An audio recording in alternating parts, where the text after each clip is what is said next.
સને 2022ની સાલમાં વલસાડ જિલ્લાના ઉમરગામ પોલીસ સ્ટેશન વિસ્તારમાં નાની દહાડ રોડ ઉપર એક 17 વર્ષની સગીર બાળા ટ્યુશનથી પોતાના ઘરે સ્કૂટી વડે જઈ રહી હતી।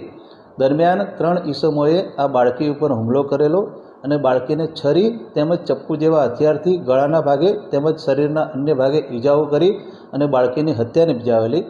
આ બાબતે ઉમરગામ પોલીસે ખૂનનો ગુનો રજીસ્ટર કરી તપાસ શરૂ કરેલી અને તપાસના દરમિયાન ઉમરગામ પોલીસે 2 ઈસમોની જે તે સમયે ધરપકડ કરેલી, જે બંને ઈસમો સગીર વયના હતા અને એમના વિરુદ્ધમાં જ્યુવેનાઇલ કોર્ટમાં ચાર્જશીટ કરેલો। આ ગુનામાં જે મુખ્ય આરોપી હતો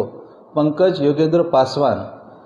જે તે સમયે સ્થળ ઉપરથી ભાગી ગયેલો અને પોતાનું નામ સરનામું બદલી પોતાનો મોબાઈલ નંબર હતો એ પણ પોતાની પાસે